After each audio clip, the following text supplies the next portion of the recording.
Hello everyone and welcome back to the Crumbs in the Philippines. You know, one of the most widely asked questions and the one that comes most frequent across the discussion box and in my email is some variation of a cost of living question. It almost always entails, can I live in the Philippines on X amount of dollars? And it just give or take, they'll say 1,500, 1,000, or if I have this much money saved in the bank, will I be able to survive in the Philippines for 10 years with no steady income? And anyway, that's what we're going to talk about today. We're going to talk about cost of living, and then in a future video that I'm going to make in a few days here, I want to talk about all things regarding renting a house in the Philippines. There seems to be a lot of misconception out there about that. I also get asked quite a few questions about that, and I want to clear some of the misconceptions up and maybe take some of the angst and anxiety out of your search for housing whenever you decide to come to the Philippines. We appreciate you. That's what we're going to talk about today. We'll see you on the other side. Waves crashing on the shore. Every moment feels like home. Crumbs songs in the air, nowhere else to go. In this town, we find a lover, no sunset dreams on the sand, holding tight, hand in hand, in this place where we roam. Portugal era, our forever home. Thanks for sticking around, everybody. Today we're going to talk about Jen and my expenses here in the Philippines for 1 month, and to just give you a little bit of hope for those of you guys out there that have been told or believe that it's not possible to live in the Philippines on a fixed budget or a fixed income like a pension, Social Security, a combination of all or whatever that case may be in your situation. Whenever someone asks me if they can live here in the Philippines on, let's say, $1,000, I'm perfectly honest when I tell them, yes, you absolutely can do that, if depending on the choices that you make and the lifestyle that you live. But now I myself might not be able to live on your X amount of dollars, and so on. Every situation is individual to the person, what their comfort levels are, what they're accustomed to, how much sacrifice they're willing to make, how many creature comforts they're willing to live with or without. All of those things factor into your cost of living. With that being said, I mean, Jen and I, we don't take anything for granted. We don't give up our creature comforts, but yet we still have a very modest cost of living. And I'm going to prove it to you that you can easily live here on $1,000 a month, even though we actually spend more than that right now, but I'll explain to you why we do that. But you'll see, right now we're running our air conditioner. We recently got a brand new 2.5 horsepower split level AC unit, and so far it hasn't really impacted our electric bill that much. But as time goes by, we'll let you know how that works out. But it's an inverter type, which is much more energy efficient. And at night we can open up the bedrooms and we don't have to use the window units, which also saves us quite a bit of money on the back end. But just bear with me. I'll have to wear my readers and I'll have to refer to my list as I go down, because it's quite a long list, okay?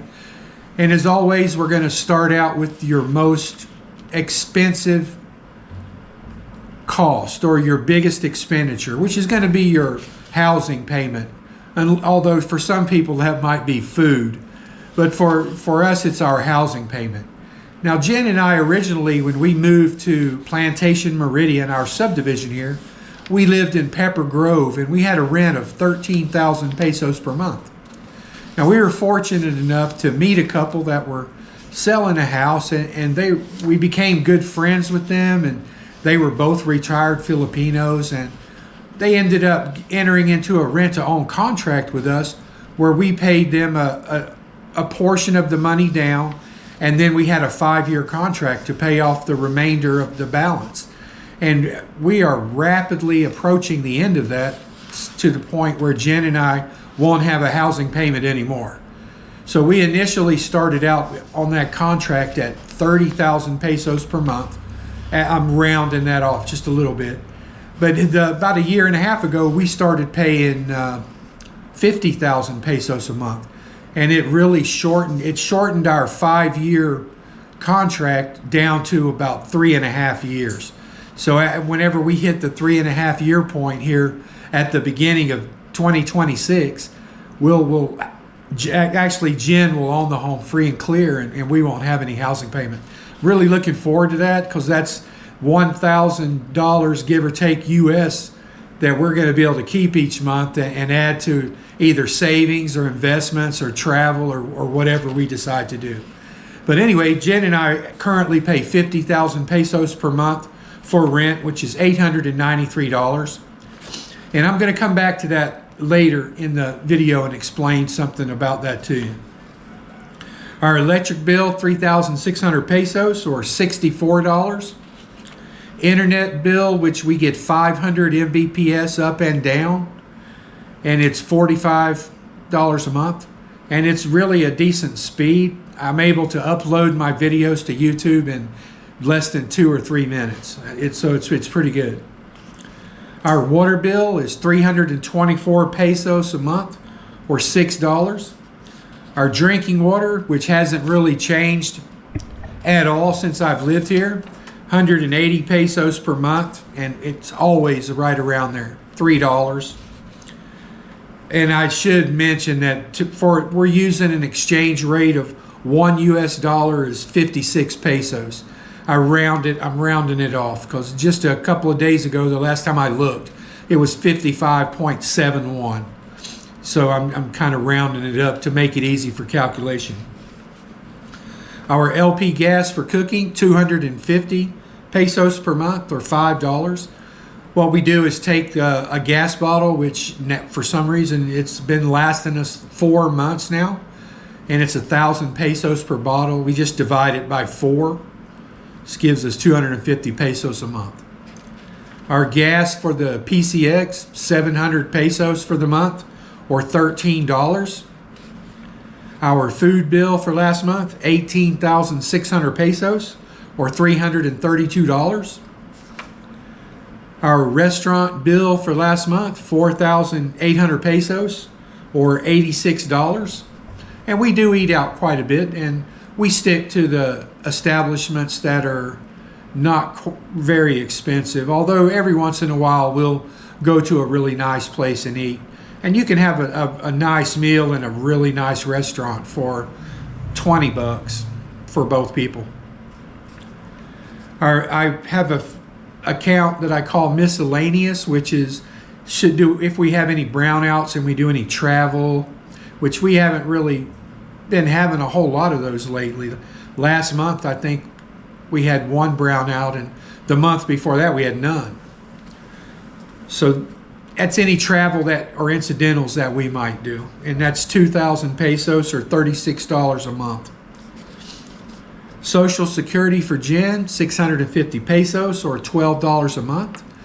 And we do that for Jen's peace of mind pretty much, because when she turns 60, if she pays into the system at the minimum amount, I think she's going to be able to draw out like somewhere between $9,000 and $10,000 a month will be her Social Security stipend each month for the rest of her life, which that's important to her and helps her self-esteem and all of those things. And I don't have any problem doing it. I mean, it's not that we're going to depend on that for living, but in the future, who knows? She might need to depend on that for something. PhilHealth, 350 pesos a month. It's the bare minimum, but it covers Jen since she need to go to the doctor or the hospital or anything like that, that's $6 a month. Our homeowner association fees are 680 pesos monthly or $12. Now, most of the rentals, especially in this subdivision, will include the homeowners association fees in the rent, and you never have to deal with that. But we have to pay it every month, and I don't mind because we have very good security and we have very reliable trash pickup. And the guys that come around and zip the grass down, they do a really good job, and they're like clockwork once a month.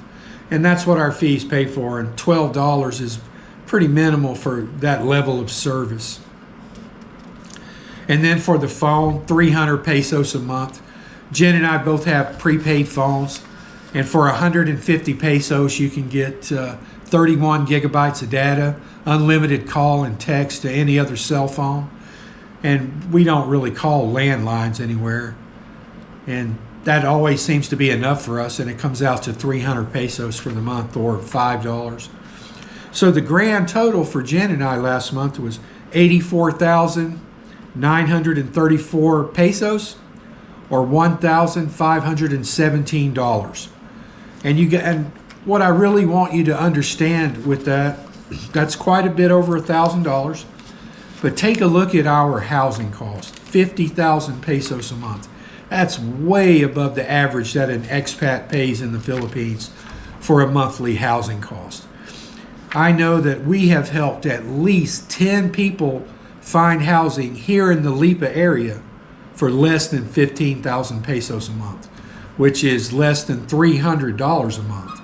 And actually 3 or 4 guys we know that live in our subdivision here are renting for 8,000 pesos a month. And that's pretty cheap. It's just a little over $100 a month for their rent. Now, if you factor that in, if you replace that 50,000 pesos that we paid for our housing payment, you replace that with 13,000, our total cost comes in under 1,000 a month. And that's with miscellaneous and, your incidental things that happen that you're not expecting, like say, should you have to get an oil change for your motorcycle. Luckily, those things are very inexpensive here. You can get your oil changed for less than $10 on the motorcycle. Need to buy a new tire. You can get a brand new, top quality rear tire for the PCX for less than $40.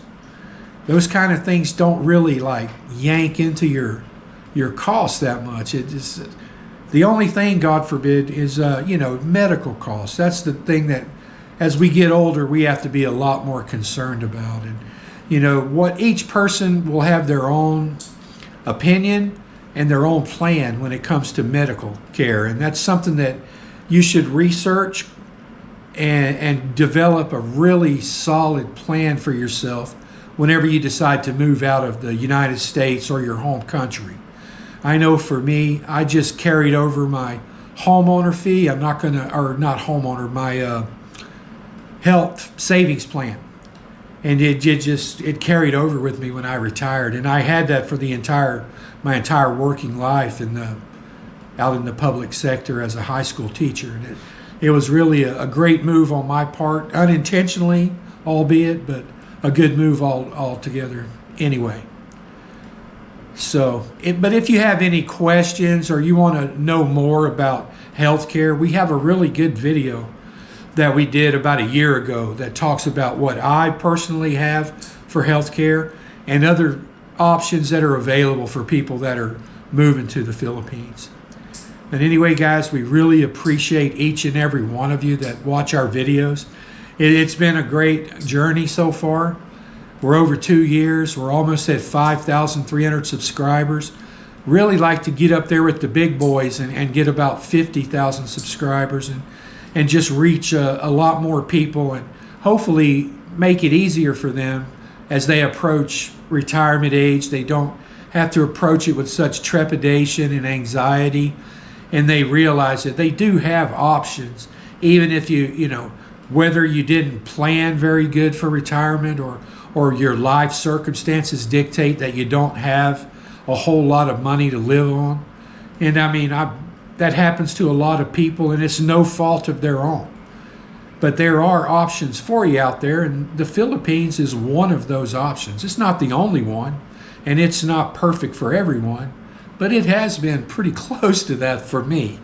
I really don't have a lot of complaints.